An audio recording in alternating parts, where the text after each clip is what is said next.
Vous écoutez À Page Ouverte, le podcast qui vous recommande vos prochaines lectures. Un podcast de Raphaël Mariat. Bienvenue dans Contes et Vérités, la série où je vous dévoile l'histoire originale des récits qui ont bercé notre enfance.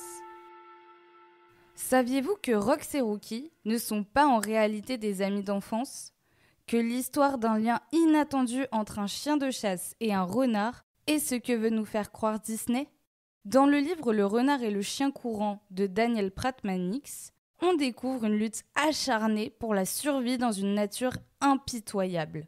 Aujourd'hui, je vais vous révéler la vraie version de Rox et Rookie, celle où la chasse, la peur et la mort dictent les liens entre animaux et où l'amitié se fragilise face à la dureté du monde. Suivez-moi, on va s'aventurer dans la guerre de Rox et Rookie.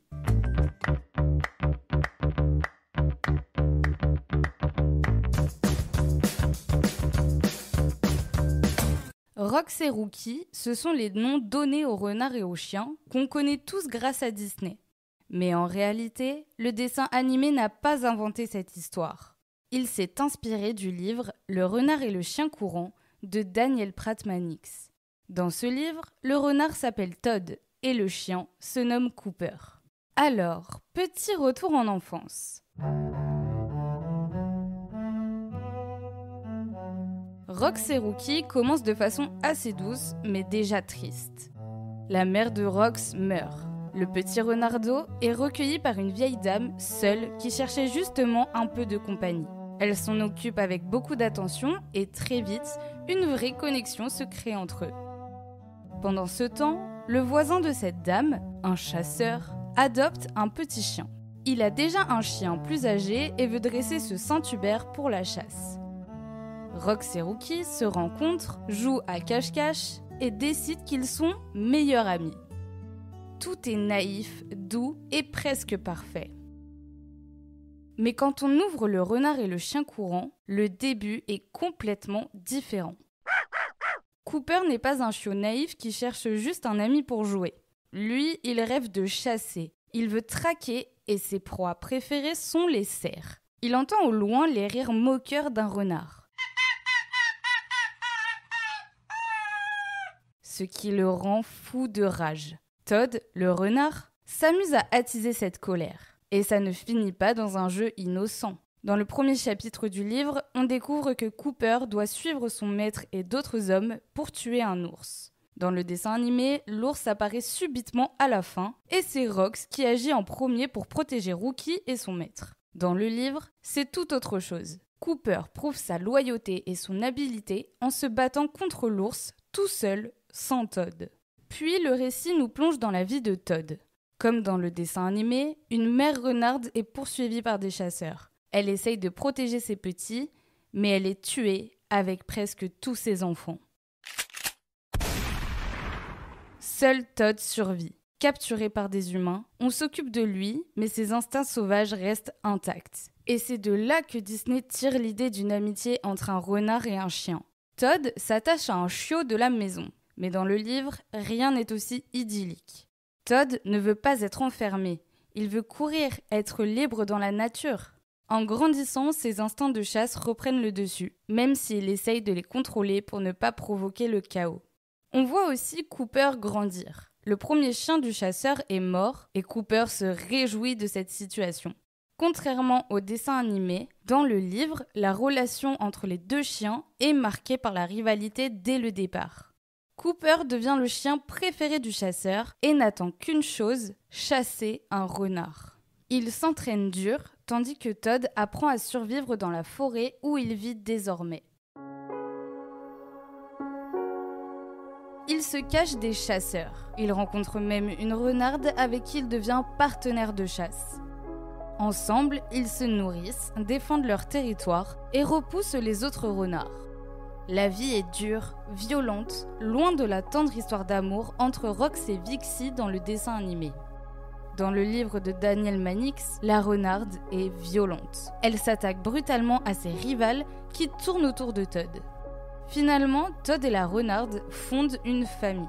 À la naissance des petits, les renards sont très fiers et encore plus protecteurs. Mais le danger persiste. Certains renardeaux se perdent dans la nature, d'autres sont tués par les pièges des humains ou les chiens de chasse. C'est à ce moment que la haine de Todd pour les humains grandit. Il est prêt à se défendre face à chaque chien lancé pour la chasse aux renards. Des lévriers sont lancés dans la nature pour attraper tous les renards. Todd commence à vieillir et est plus vulnérable. Et comme si ça ne suffisait pas, son territoire, son petit coin de forêt où il a toujours vécu, est maintenant menacé par l'urbanisation. Partout autour de lui, ça change. Des routes qui coupent la forêt, des usines qui s'installent, des lotissements qui poussent comme des champignons. Tout son monde est en train de disparaître. Et puis, bien sûr, il y a les chiens. Todd est repéré. Et là, c'est le début d'une chasse brutale. Les lévriers, ils sont rapides, bien plus rapides que lui sur ce terrain. Alors Todd fait ce qu'il sait faire de mieux. Il zigzague, il saute entre les arbres, il essaye de semer ses poursuivants dans les zones boisées.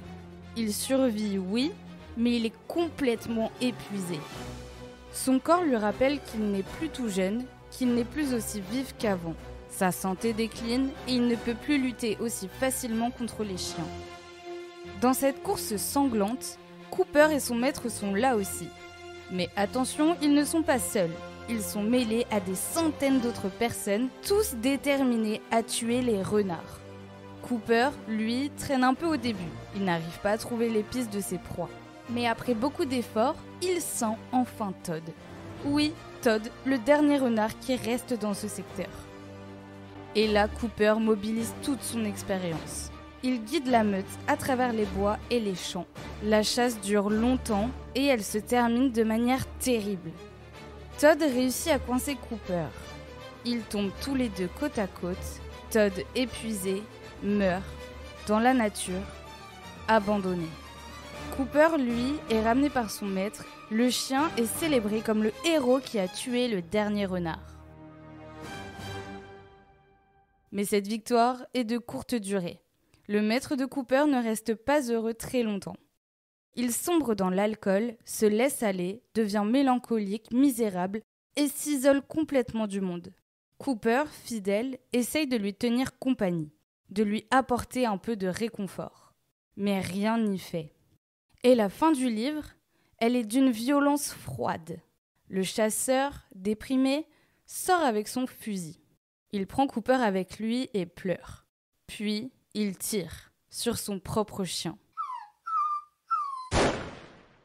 Peut-être pour ne pas le voir vieillir dans la misère comme lui. Peut-être pour mettre fin à la souffrance. Cooper, qui aurait pu être un pont entre l'homme et la nature, est maintenant disparu, victime de la même brutalité qu'il chassait. La dernière image que Mannix laisse, c'est celle d'un monde où la survie, l'instinct et la loyauté s'entrecroisent, mais où la tendresse et la joie sont rares, presque impossibles. Alors quand on compare cette histoire à Rox et Rookie, c'est pas du tout le même monde. Le thème central dans Le renard et le chien courant, c'est la survie.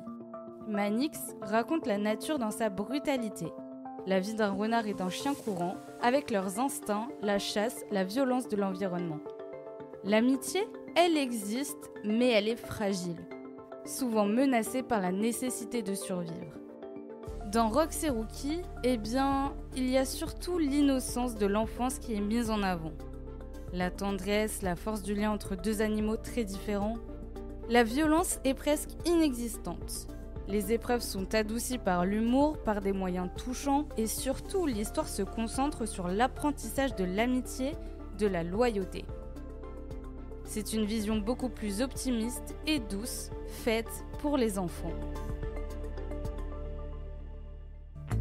Vous venez d'écouter À Page Ouverte, un podcast écrit et réalisé par Raphaël Mariat. Pour plus d'épisodes, rendez-vous sur votre plateforme d'écoute préférée.